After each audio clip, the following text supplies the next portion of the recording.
चित्रकूट में रिश्तों को शर्मसार करने वाली सनसनीखेज वारदात का पुलिस ने खुलासा किया है। पुलिस के मुताबिक मकान बेचने को लेकर हुए विवाद में छोटे भाई ने अपने बेटे और 2 साथियों के साथ मिलकर बड़े भाई का अपहरण किया। आरोप है कि रजिस्ट्री कराने से इनकार करने पर कार में गला दबाकर उसकी हत्या कर दी गई और शव को मध्य प्रदेश क्षेत्र के एक चेक डैम में फेंक दिया गया। पुलिस ने मामले में 4 आरोपियों को गिरफ्तार कर घटना में प्रयुक्त I-20 कार और 4 मोबाइल फोन बरामद किए हैं। पुलिस शव की तलाश में जुटी है, जबकि 2 अन्य आरोपी अभी फरार बताए जा रहे हैं। कैसे हुआ था, क्या पता चला था? मेरे पिताजी का अपहरण 19 तारीख को हुआ था और पिताजी रिक्शा चला के आ रहे थे, घर जा रहे थे शाम को वही 7-8 बजे। तो ये पथरौड़ी मोड़ के पास ये लोगों ने उठा लिए हैं और वही इनका जो अपहरण किए हमारे सक चाचा हैं, जिनका नाम अनिल पाल है। और ये थोड़ा सा ज़मीन का मामला था। भरुआ में मकान है, ज़मीन विवादित था। एक बार बहुत पहले भी आए थे तो मारपीट करके और यहाँ से भरतपुर से सामान ये लोग भर ले गए थे, तो उसी उसमें हो सकता है। तो उस समय आप लोगों ने मुकदमा लिखाया था? हाँ, उस समय भी मुकदमा लिखाया था, केस भी चलता रहा पर कुछ हुआ नहीं। अब कितने दिनों से नहीं मिल रहे हैं पिता आपके? 19 तारीख से नहीं मिल रहे हैं। क्या बता रहे हैं, क्या किया उनके साथ? वो बोल रहे हैं कि उनको मतलब ख़त्म कर दिए हैं और किसी नदी में यानी फेंक दिए हैं। कौन लोग थे, कितने लोग थे? लोग जब उस दिन आए थे बता रहे हैं घर में कार से देखा था। हाँ, दोपहर को घर पे आए थे पूछताछ करने कि तुम्हारे पिताजी कहाँ हैं। तो वैसे मैंने ज़्यादा लोगों को तो नहीं देखा, पर एक आदमी उतरा था कार से, तो एक ही आदमी को देखा हूँ, उसको मैं जानता पहचानता नहीं हूँ। अच्छा, पुलिस ने जो आज खुलासा किया है, 4 लोगों को पकड़ लिया है, तो आप उस खुलासे से संतुष्ट हैं? हाँ बिल्कुल। क्या नाम बेटा आपका? अजय पाल। थाना भरतपुर क्षेत्र में रहने वाले एक व्यक्ति जो ई रिक्शा चलाते थे, 19 तारीख को अपने घर से प्रातःकाल ई रिक्शा लेके रोज के भांति निकले। शाम को घर नहीं पहुंचे। घर वालों ने रात में उन्हें ढूंढा, अगले दिन दोपहर तक ढूंढे। दोपहर बाद 3-4 बजे के आसपास ई रिक्शा उन्हें शिवरामपुर क्षेत्र में मिल गया, लेकिन ई रिक्शा चालक नहीं मिला। तो उनके बेटे, परिवार के लोग फिर पुलिस को बताए। पुलिस ने भी ढूंढना शुरू किया और इनसे तहरीर लेकर के एक मुकदमा बनाम अज्ञात 364 का लिखा गया। अब उस विवेचना के दौरान ये बात प्रकाश में आई कि एक व्यक्ति दिन में कोई 19 तारीख को इनके परिवार में पूछने गया था, कार से गए थे।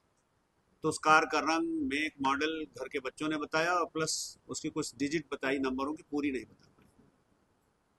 फिर उसके बाद एक व्यक्ति और था जिसने ई रिक्शा जहाँ से मिला था, वहाँ के व्यक्ति ने बताया कि यहाँ 3-4 लोग एक आदमी को जबरदस्ती गाड़ी में लाद रहे थे और उसने जो रंग बताया कार का, वो लगा कि वही कार है जो वहाँ पूछने गई थी। कुछ नंबर उसने भी पढ़ लिए थे। तो ये सारे नंबर पुलिस ने जब जोड़ा तो एक कार निकली जो आदमी अपहृत है, गायब है, इसी के भाई और भतीजे की वो कार है। फिर उस नंबर से देखा गया तो उस नंबर की लोकेशन इधर महोबा से इधर आने की और फिर इधर से उधर जाने की भी मिली। और लास्ट कॉल जो हुई थी, एक कॉलर था जिससे 3 कॉल हुई थी, उसके बाद रिक्शा चालक का नंबर बंद हो गया था। उस नंबर्स की लोकेशन देखी गई, उनकी तलाश की गई सर्विलांस के माध्यम से। ये सारे तार ऐसे जुड़े कि हमारी जो संदेह की सुई है वहाँ पहुँची। उसके आधार पर ये लगभग तय हो गया कि घटना में ये कार प्रयुक्त है और ये लोग प्रयुक्त हैं। इनमें से अगर कोई पकड़ में आ जाए तो कार्यवाही हो। उसी क्रम में हम लोग आगे बढ़े। 4 व्यक्ति इसमें अरेस्ट हो गए हैं। इनका सगा भाई है, जो अपहृत है मनोज, उनका सगा भाई अनिल। मकान बंटवारे का विवाद है भरुआ सुमेरपुर का, उसको ले करके ये उसे ले गए थे, ये कहने की जबरदस्ती उससे कुछ लिखा पढ़ी कराएंगे, लेकिन उसमें असफल होने के बाद इन लोगों ने उसकी हत्या कर दी। और जैसा इन्होंने स्वीकार किया कि पहाड़ी डैम है महोबा और मध्य प्रदेश के बॉर्डर पे, वहाँ उसके डेड बॉडी का इन्होंने डिस्पोजल भी कर दिया। हमने लगातार कल भी प्रयास किया, हमारी टीम आज भी प्रयास कर रही है, आगे भी हम प्रयास करेंगे कि डेड बॉडी रिकवर हो जाए। लेकिन जो परंपरागत चक्षुदर्शी हैं उनका साक्ष्य, सीसीटीवी कैमरे का साक्ष्य और इलेक्ट्रॉनिक एविडेंस, ये सारी चीज़ें इस बात की पुष्टि करती हैं। और गिरफ्तार शुदा 4 लोगों ने स्वीकार भी किया कि कैसे कैसे पूरा घटनाक्रम हुआ। इसके आधार पे अपहरण, हत्या और हत्या करके साक्ष्य मिटाने के लिए 100 फेंक देने, इन धाराओं में हम इनको माननीय न्यायालय के समक्ष प्रस्तुत कर रहे हैं।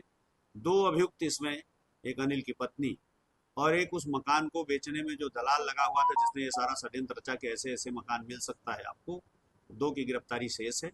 उनकी भी गिरफ्तारी अतिशीघ्र करके माननीय न्यायालय के समक्ष प्रस्तुत किया। तो जिनको गिरफ्तार किए गए ये कौन लोग हैं, कौन कौन घटना शामिल? इसमें मनोज नाम का व्यक्ति जो अपहृत है, उसी का सगा भाई अनिल, अनिल का बेटा हिमांशु और 2 हिमांशु के दोस्त राजू और रोहित, ये 4 लोग, और हिमांशु की माँ यानी मनोज के भाई की पत्नी और वो बिचौलिया दलाल जो मकान बेचवाने में सारी भूमिका अदा कर रहा था।